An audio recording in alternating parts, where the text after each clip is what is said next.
नमस्कार, फाइटर समाचार में आपका स्वागत है। पेश आज 13 जनवरी शाम 7 बजे राजस्थान की खास खबरें। आईपीएल 2025 का पहला मैच 21 मार्च को कोलकाता में खेला जाएगा। वहीं 25 मई को टूर्नामेंट का फाइनल भी होगा।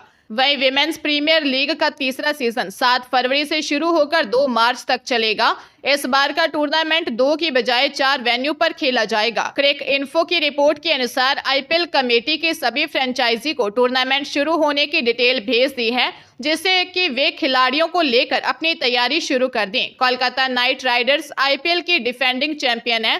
टीम ने फाइनल में सनराइजर्स हैदराबाद को हराया था। चैंपियंस ट्रॉफी के कारण देर से शुरू होगा। 9 मार्च को आईसीसी चैंपियंस ट्रॉफी का फाइनल खेला जाएगा, इसलिए प्लेयर्स को आराम देने के लिए बीसीसीआई ने आईपीएल शुरू होने की तारीख को 1 सप्ताह के लिए बढ़ा दिया। टूर्नामेंट नवंबर में आईपीएल का मेगा ऑक्शन हुआ था।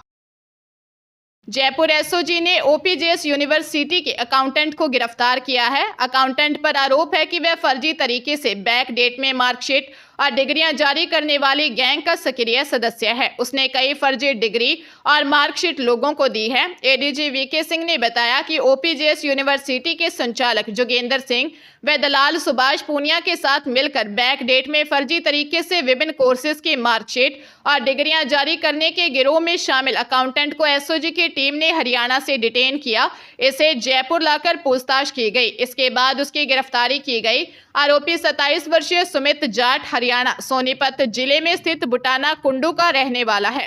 वह पूर्व में ओपीजेएस वीवी चूरू में अकाउंटेंट के पद पर काम किया करता था। एसओजी ने एक्शन के बाद से वह फरार था। पंजाब के गुरदासपुर में बैंक का एक कैशियर ग्राहकों को उच्च ब्याज दर का लालच देकर 1.5 करोड़ रुपए की धोखाधड़ी कर फरार हो गया। कैशियर तलजिंदर सिंह ने ग्राहकों को एक विशेष स्कीम का झांसा दिया, जिसमें 1 लाख रुपए जमा करने पर 20% वार्षिक ब्याज देने का वादा किया।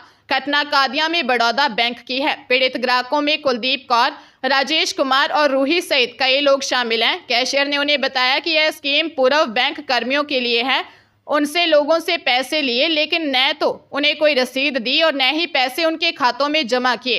पीड़ितों ने बैंक के बाहर विरोध प्रदर्शन किया और न्याय की मांग की है। मामले में बैंक प्रबंधन की भूमिका भी संदिग्ध है, क्योंकि वे पीड़ितों को कोई स्पष्ट जानकारी नहीं दे रहे हैं। राजस्थान में भविष्य में होने वाली पूर्व प्राथमिक अध्यापक भर्ती यानी एनटीटी के सिलेबस में बड़ा बदलाव किया है। अब पेपर की अवधि आधा घंटे घटाई गई है, जबकि पेपर के कुल अंकों में बढ़ोतरी की गई है। सबसे बड़ा बदलाव इस पेपर में राजस्थान के जीके का वेटेज शामिल किया है।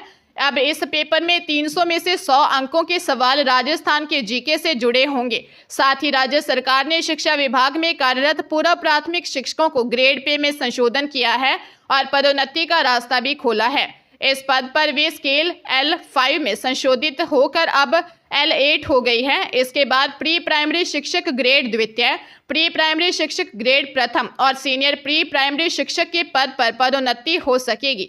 यह पेपर अब 2 घंटे 30 मिनट का होगा। इसकी अवधि आधा घंटे घटाई गई है। पेपर में पहले की तरह सवाल 150 ही होंगे। कांग्रेस पार्टी ने आरोप लगाया है कि राज्य की भाजपा सरकार नगरीय निकाय और पंचायत चुनाव टालकर ब्यूरोक्रेसी को हावी करने की कवायद में जुटी है। एक प्रदेश एक चुनाव परिसीमन और ओबीसी आयोग का गठन कर सर्वे कराने की आड़ में करीब साल भर के लिए चुनाव टालने के प्रयास हो रहे हैं। यह निकाय व पंचायतों के जनप्रतिनिधियों के अधिकारों का हनन है। प्रदेशाध्यक्ष गोविंद सिंह डोटासरा पार्टी के प्रदेश पदाधिकारियों और वरिष्ठ नेताओं के साथ चर्चा कर राज्य सरकार की चुनाव टालने की चल रही कोशिशों के बारे में जनता के बीच जाने की रणनीति बना रहे हैं। उन्होंने कहा कि पंचायत राज का गला घोंटकर जनता में झगड़ा पैदा करने के लिए अभी परिसीमन का टाइम टेबल जारी किया गया है। सरकार को पता है कि सुप्रीम कोर्ट के निर्णय की पालना में ओबीसी आयोग का गठन कर पंचायत व निकायों में सर्वे कर आरक्षण लागू करने के बाद ही परिसीमन किया जा सकता है, लेकिन फिर भी आयोग का गठन नहीं कर यह पूरी तैयारी चुनाव टालने की है। आज पूर्णिमा पर तीर्थ स्नान से पहले भीलवाड़ा जिले में बड़ा हादसा हो गया। उज्जैन से पुष्कर जा रही स्लीपर बस ओवरटेक कर रही एक ट्रक को साइड देने के प्रयास में डिवाइडर से टकरा गई और पलट गई। यह घटना मांडल थाना क्षेत्र के धूलखेड़ा के पास हुई। हादसे में 26 यात्री घायल हो गए, जिन्हें इलाज के लिए भीलवाड़ा के महात्मा गांधी अस्पताल भेजा गया। पुलिस ने बताया कि बस में कुल 52 यात्री सवार थे। उज्जैन से रवाना हुई बस को पुष्कर पहुंचना था, लेकिन धूलखेड़ा के पास ट्रक को ओवरटेक करने के दौरान बस का संतुलन बिगड़ गया, जिससे वह डिवाइडर से टकराकर पलट गई। स्थानीय लोगों ने हादसे के बाद तुरंत बचाव कार्य शुरू किया। सूचना मिलते ही एम्बुलेंस और पुलिस टीम मौके पर पहुंची। सभी यात्रियों को अस्पताल पहुंचाया। घायलों की स्थिति स्थिर है और कोई गंभीर चोट नहीं आई है। राजस्थान में 15 जनवरी को एक बार फिर बारिश और ओले गिरेंगे। बीकानेर, जयपुर, अजमेर, भरतपुर और कोटा संभाग के 18 जिलों में बादल छाने, बारिश होने और कहीं कहीं ओले गिरने की आशंका के साथ येलो अलर्ट जारी किया है।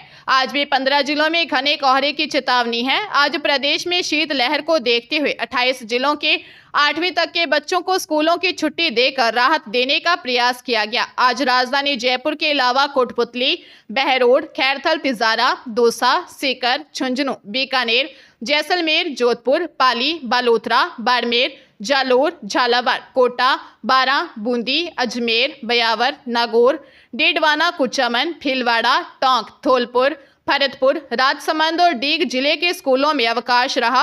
हालांकि इस दौरान स्टाफ को स्कूल जाना पड़ा। पाली में तेज रफ्तार स्कॉर्पियो पलटने से टेंट कारोबारी सहित 2 युवकों की मौत हो गई। 4 लोग घायल हैं। इनमें से 2 युवकों को गंभीर हालत में जोधपुर रेफर किया है। हादसा मंडिया बाईपास के पास रूपावास रोड पर हुआ। सदर थाना SHO अनिल कुमार बिश्नोई ने बताया कि जालोर से तेज रफ्तार में पाली आ रही स्कॉर्पियो के सामने मवेशी आ गया। ड्राइवर के अचानक ब्रेक लगाने से गाड़ी का बैलेंस बिगड़ गया और वह पलटी खा गई। सूचना पर 108 एम्बुलेंस घटनास्थल पर पहुंची। हादसे में स्कॉर्पियो सवार पाली के सुभाष नगर B निवासी टेंट व्यवसायी 25 वर्षीय राणा राम बंजारा की मौके पर ही मौत हो गई। 5 घायलों को बांगड़ हॉस्पिटल लेकर गए। बापूनगर निवासी निजी कंपनी में कार्यरत 25 वर्षीय सुमित वाल्मीकि की जोधपुर ले जाते समय रास्ते में मौत हो गई। फिलहाल मामले की जांच की जा रही है। बांसवाड़ा जिले में चोरों का गिरोह मंदिरों को निशाना बना रहा है। बीते दिनों नौगामा के और हिंदू मंदिर में चोरी का विरोध थमा नहीं कि अब मशहूर तलवाड़ा के जैन मंदिर को चोरों ने निशाना बनाया।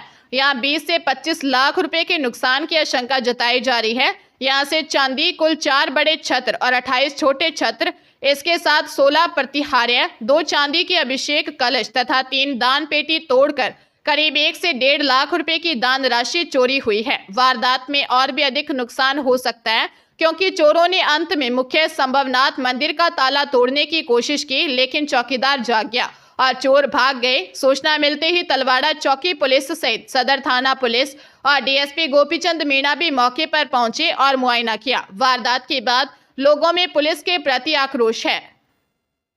बांसवाड़ा कलेक्टर डॉक्टर इंद्रजीत यादव ने गढ़ी तहसील के तहसीलदार भगवती लाल जैन को निलंबित कर दिया है। कलेक्टर ने आदेश में बताया कि तहसीलदार बिना सूचना अपने मुख्यालय पर नहीं थे।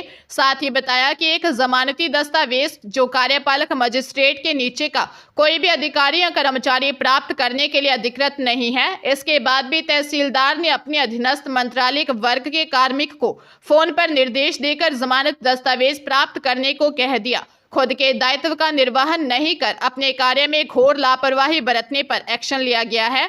इसके अलावा वरिष्ठ सहायक जिसने दस्तावेज प्राप्त किए उसे भी निलंबित किया है। मामले में पुलिस विभाग ने भी हेड कांस्टेबल रमेश को निलंबित और SI बालकृष्ण पाटीदार को लाइन हाजिर के आदेश जारी किए हैं।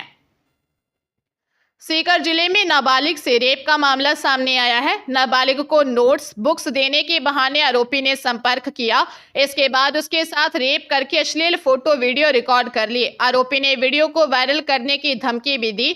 20 साल की युवती ने दी रिपोर्ट में बताया कि 2 साल पहले प्राइवेट कॉलेज के टीचर शीशराम भामू ने नोट्स और किताबें देने के बहाने उससे संपर्क किया। इसके बाद आरोपी ने होटल में ले जाकर रेप किया और अश्लील फोटो वीडियो रिकॉर्ड कर लिए। आरोपी ने फोटो वीडियो को वायरल करने की धमकी भी दी। फिलहाल पुलिस ने मामले में पोक्सो एक्ट सहित अन्य धाराओं में मुकदमा दर्ज करके अनुसंधान शुरू कर दिया है।